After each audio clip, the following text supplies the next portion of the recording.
Budget में मातृशक्ति आगे बढ़ने की अमिट छाप है तो कृषि विकास एवं किसानों की खुशहाली का आधार भी है।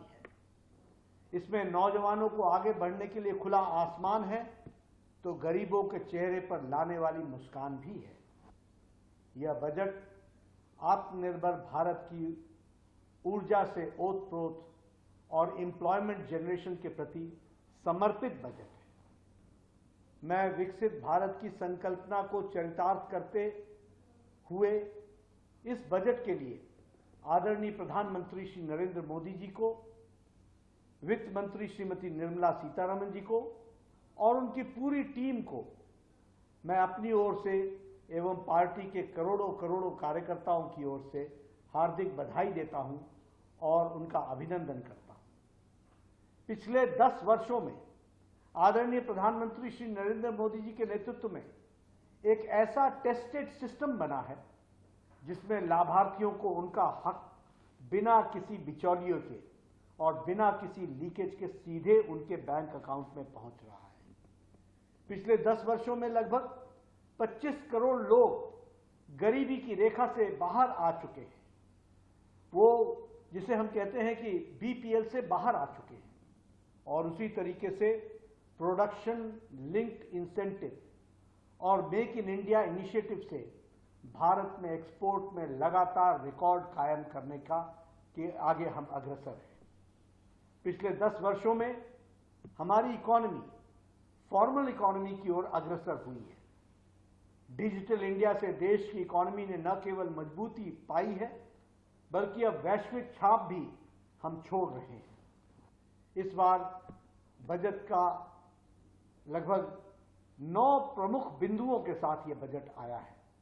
पहला, प्रोडक्टिविटी और रेजिलियंस एग्रीकल्चर के क्षेत्र में। दूसरा, एम्प्लॉयमेंट और स्किलिंग। तीसरा, इंक्लूसिव ह्यूमन रिसोर्स डेवलपमेंट और सोशल जस्टिस। चौथा, मैन्युफैक्चरिंग और सर्विस सेक्टर को बढ़ावा देना। पांचवा, अर्बन डेवलपमेंट। छठा, एनर्जी सिक्योरिटी। सातवां, इंफ्रास्ट्रक्चर।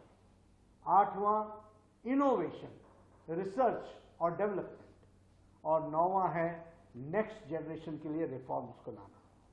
बजट इन 9 बिंदुओं पर आधारित है और यह बजट कुछ मुख्य बिंदुओं की तरफ भी ध्यान दिलाता है, जैसे रोजगार और कौशल, नेचुरल फार्मिंग और नेचुरल फार्मिंग के साथ साथ मुख्य धारा में हमारी महिला शक्ति को, बालिकाओं को मुख्य धारा में लाना और उनका सशक्तिकरण करना, किसानों का ध्यान रखना, अन्नदाता का ध्यान रखना, हमारे दलित भाइयों का ध्यान रखना, हमारे आदिवासी भाइयों को मुख्य धारा में शामिल करना, ये सारे बिंदु इस बजट में समावेश किए गए हैं।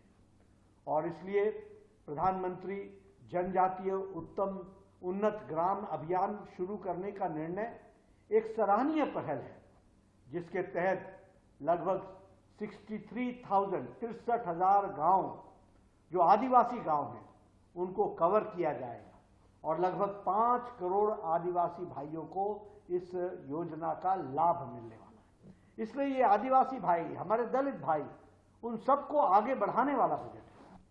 यह बजट गरीब, युवा, महिला, अन्नदाता, इन सब के प्रति समर्पित बजट है। भारतीय अर्थव्यवस्था सही रास्ते पर है और उज्जवल भविष्य की ओर आगे बढ़ रही है और इसलिए मैं पुनः इस कल्याणकारी बजट के लिए प्रधानमंत्री मोदी जी को और वित्त मंत्री निर्मला सीतारमण जी को और उनकी पूरी टीम को कोटि कोटि बधाई